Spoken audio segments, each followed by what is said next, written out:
네, 오늘은 롯의 처를 기억하라라는 제목으로 함께 우리를 향하신 하나님의 마음을 알아가도록 하겠습니다. 지난 언제죠? 3월 첫째 주에 제가 이 같은 본문, 이 앞부분의 본문을 가지고 말씀을 전했는데 말씀을 쓰다 보니까 너무 많은 말씀을 적어서 뒷부분은 조금 더 언급하지 못했어요. 그래서 제가 설교를 하는 그날 뒷부분은 다음 시간에 말씀을 나누도록 하겠습니다 라고 해서 2주가 지나고 나서 오늘이 되어서 여러분들에게 그 뒷부분의 이야기를 좀 나누려고 합니다. 먼저 그 말씀을 나누기 전에 오늘이 어떤 주일인지 여러분 아시나요? 여러 번 언급해 드렸는데요. 오늘은 부활주일 한 주 전인 종려주일입니다. 종려주일은 예수님께서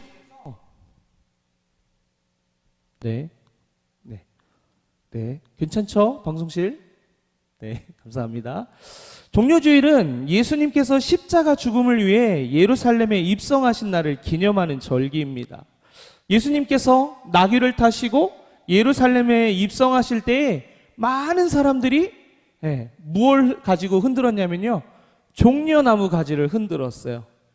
그리고 호산나 외치며 주님을 환영한 데에 있어서 그래서 종려주일이라는 이름을 붙였습니다.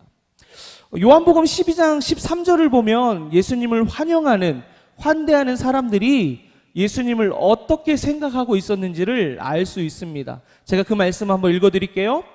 호산나 찬송하리로다 주의 이름으로 오시는 이여 곧 이스라엘의 왕이시여.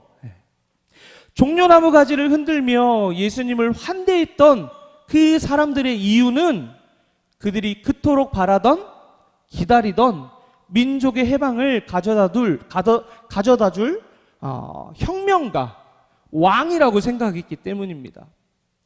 하지만 예수님은 혁명가도 아니었고 왕도 아니었습니다. 로마로부터 해방된 나라를 이루러 오신 것이 아닙니다.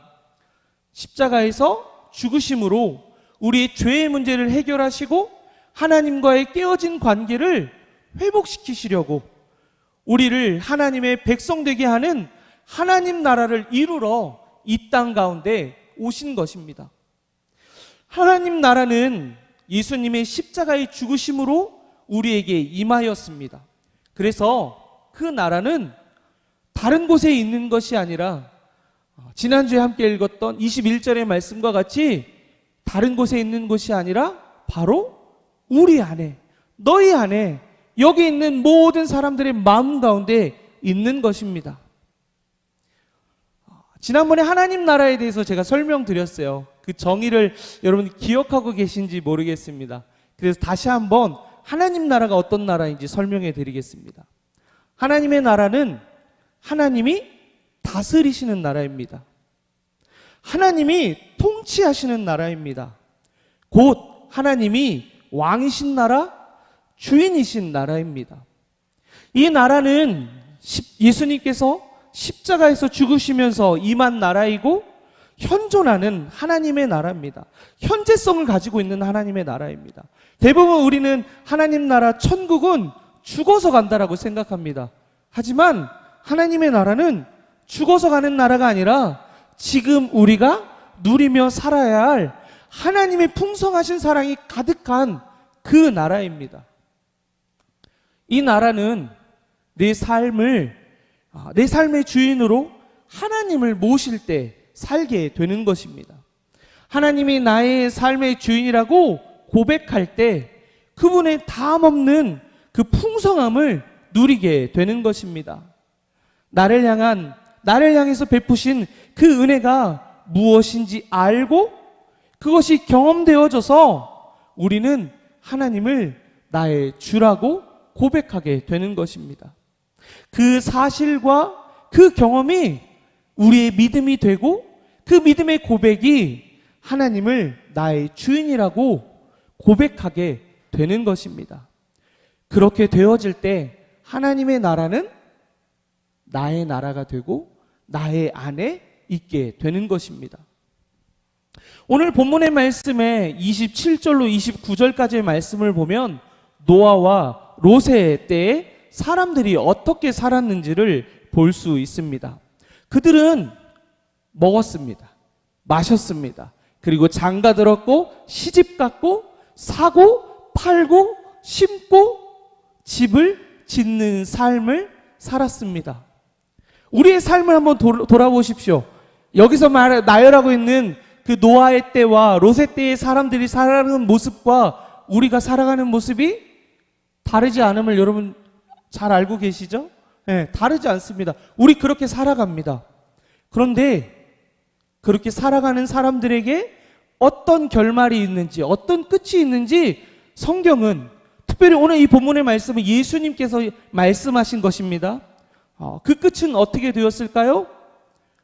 홍수와 불과 유황의 심판으로 멸망하게 되었습니다. 먹고 마시고 장가가고 시집가고 사고 팔고 심고 집을 짓는 그 삶을 살아가는 사람은 홍수와 불과 유황으로 심판받고 멸망하게 된다는 이야기입니다. 그러면 우리 다르지 않은 그 삶을 살아가는 우리 모두는 어떻게 될까요? 그것에 대해서 좀 이야기하려고 합니다. 사람들은 여기서 나왔던 노아의 때와 롯의 때의 사람들은 하나님의 은혜와 사랑 그리고 풍성하심과 상관없는 그들의 방법으로, 그들의 힘으로, 그들의 노력으로 살아가는 사람들이었습니다. 그들의 삶이 하나님이 아니라 자기 자신이 주인 되는 삶을 살았다라는 것입니다. 그래서 그들의 끝은 심판과 멸망인 것은 그들의 삶에 하나님이 없었기 때문입니다. 우리의 삶을 다시 한번 돌아봅시다. 우리가 살아가고 있는 삶의 모습 가운데 노아의 때와 롯의 때와 다르지 않은 모습이 있지 않습니까? 우리는 예수 그리스도를 통해 임한 그 풍성하신 하나님의 나라를 살아가고 있습니까? 예수님은 32절의 말씀을 통해서 우리에게 말씀하십니다. 우리 32절의 말씀을 함께 읽어왔으면 좋겠습니다. 32절의 말씀 함께 읽겠습니다. 롯의 처를 기억하라. 다시 한번 읽어볼까요? 롯의 처를 기억하라. 롯의 처가 도대체 어떻게 있기 때문에 예수님은 제자들에게, 그리고 여기 있는 여러분들에게, 그리고 먼저 말씀을 보며 준비했던 저에게 롯의 처를 기억하라고 말씀하셨을까요? 롯이 살고 있었던, 롯의 가족이 살고 있었던 땅은 소돔이라는 땅입니다. 그 땅을 창세기 17장에서 보면, 그리고 18장에서 보면, 19장에서 보면 어떤 도시였는지를 보게 됩니다. 가장 최악의 상황을 설명할 때 뭐라고 나오냐면 두 천사를 그 소돔에 보냅니다.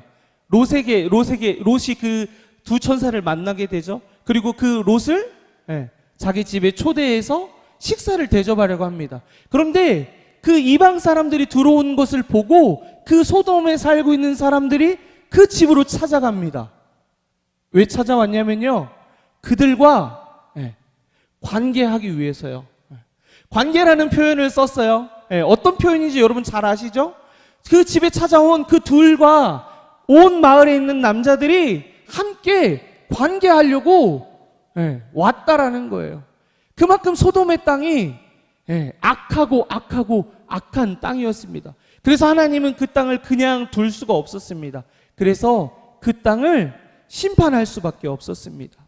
그런데 아브라함의 조카인 롯은 그의 삼촌이 아브라함이기 때문에, 하나님께서 선택하신 사람이기 때문에 그의 혈족을 그냥 그 땅 가운데 죽도록 두지 않으시고 구원의 은혜를 베푸셨습니다. 그래서 롯에게 그 천사를 보냈고 그 천사들을 통해서 그 소돔을 피할 수 있는 은혜를 경험하게 된 것입니다.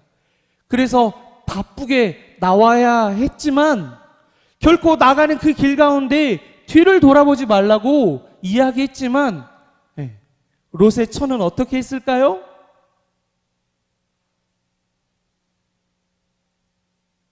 이전의 삶에 미련을 두고 돌아보았습니다.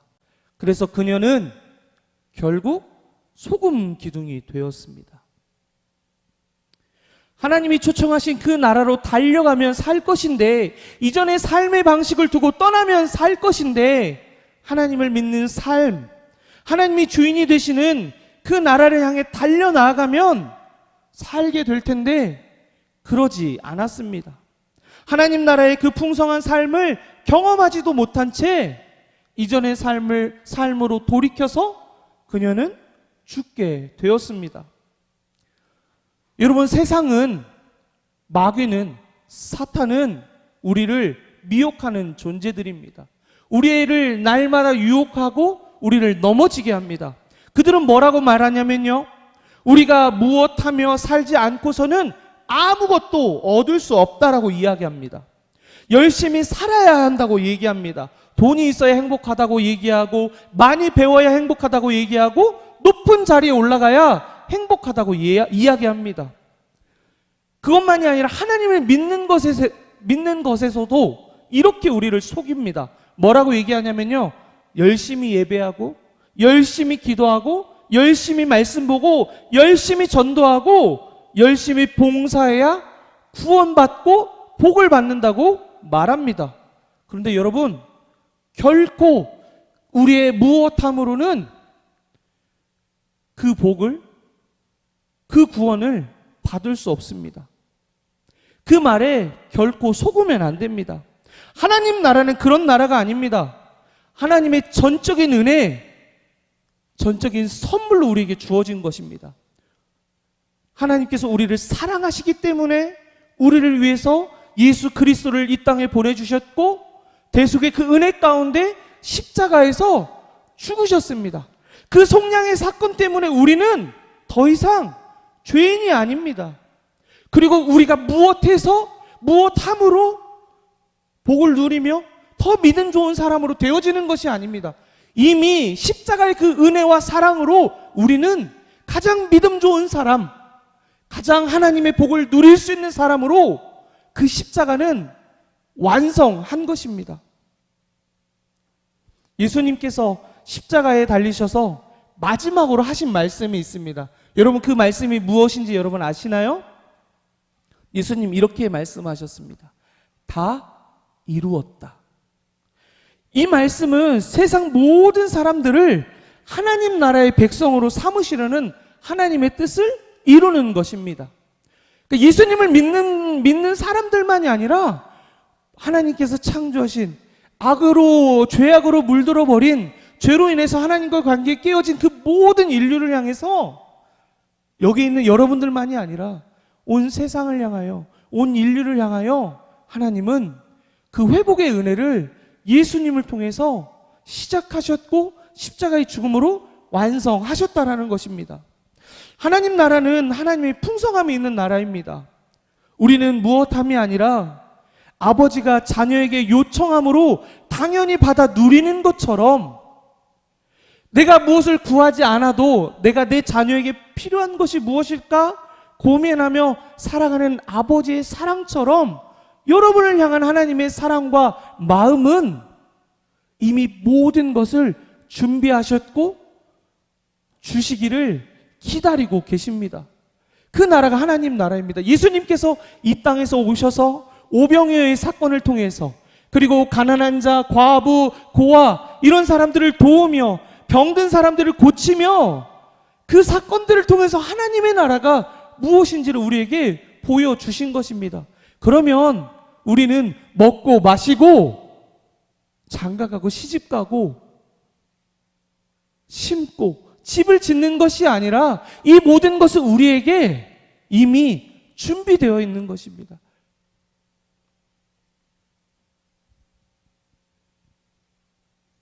우리에게 필요한 모든 것을 더해 주시는 것, 우리를 향한 하나님의 사랑입니다. 그 사랑의 절정이 바로 십자가입니다. 그 절정이 우리를 하나님 나라의 백성으로 만든 것입니다. 그렇기 때문에 우리에게 주어진 것을 받아 누리는 삶과 없는 것을 구하는 삶은 너무나 다른 삶입니다. 나에게 준비되어진 것을 아빠 주세요. 그것을 받아 누리는 삶과 아무것도 없기 때문에 아등바등 그것을 얻기 위해서 살아가는 삶은 전혀 다른 삶입니다. 그런데 그 예비된 것, 준비된 것, 주겠다고 준비하신 그 모든 것을 받아 누리는 삶은 하나님 나라 백성들만, 하나님이 나의 주인입니다라고 고백하는 사람들만, 예수 그리스도의 십자가의 사건으로 하나님 나라가 우리에게 왔음을 믿는 사람들에게만 주어지는 것입니다. 그래서 예수님은 우리에게 마태복음 6장 31절부터 33절까지의 말씀으로 우리에게 이렇게 말씀하십니다. 제가 그 말씀을 여러분들에게 읽어드리겠습니다. 그러므로 염려하여 이르기를 무엇을 먹을까, 무엇을 마실까, 무엇을 입을까 하지 말라. 이는 다 이방인들이 구하는 것이라. 너희 하늘 아버지께서 이 모든 것이 너희에게 있어야 할 줄을 아시느니라. 그런즉 너희는 먼저 그의 나라와 그의 의를 구하라. 그리하면 이 모든 것을 너희에게 더하시리라. 아멘. 이게 여러분들에게 복음이 되었으면 좋겠어요. 여러분의 삶을 억누르고 짓누르는 것으로부터 해방하는 복음의 메시지가 되었으면 좋겠어요. 더 이상 그것들을 구하며 살지 않아도 돼요. 이미 우리에게 준비되신 것 받아 누리면 됩니다. 하나님 앞에 모인 모두가 하나님 나라의 풍성함을 경험하고 누리는 삶이 되기를 간절히 축복합니다. 그래서 결코 롯의 처와 같이 뒤돌아서지 않는 하나님 나라의 굳건한 백성들 되시기를 축복합니다. 이것은 경험되어야 그렇게 살아갈 수 있는 것입니다. 여러분 한 분 한 분의 삶 가운데 하나님 나라의 그 놀라운 신비로운 방법들이 경험되어지기를 축복합니다. 그래서 결코 하나님 나라를 포기하지 않는 사람들로 살아가기를 축복합니다. 가끔 한국의 생활을 힘겨워하는 사람들이 있습니다. 그래서 새로운 꿈을 꾸고 아메리칸 드림을 가지고 미국을 가려고 하는 사람들을 봅니다. 왜냐하면 그 땅에 가면 소망이 있을 거라고 생각하기 때문입니다. 이와 마찬가지입니다. 하나님 나라의 그 놀라운 은혜들이 내 삶에 다가온다라고 하면, 그것이 나에게 준비되어 있다라고 하면, 여러분 지금 이 삶을, 이 나라를, 이 세상의 방법을 포기하는 것이 더 현명하지 않겠습니까? 하나님 나라를 살아가십시오. 하나님 나라를 여러분 마음 가운데 끌어오십시오. 그런데 이미 그 나라도 예수님이 우리에게 주셨습니다. 하나님 나라가 어디 있습니까? 너희 안에 있다 말씀하십니다. 롯의 처를 기억하십시오. 결코 뒤돌아서지 않고 오직 십자가만 바라보고 그 십자가가 여러분에게 가져오신 하나님 나라를 살아가는 모두가 되기를 간절히 축복합니다.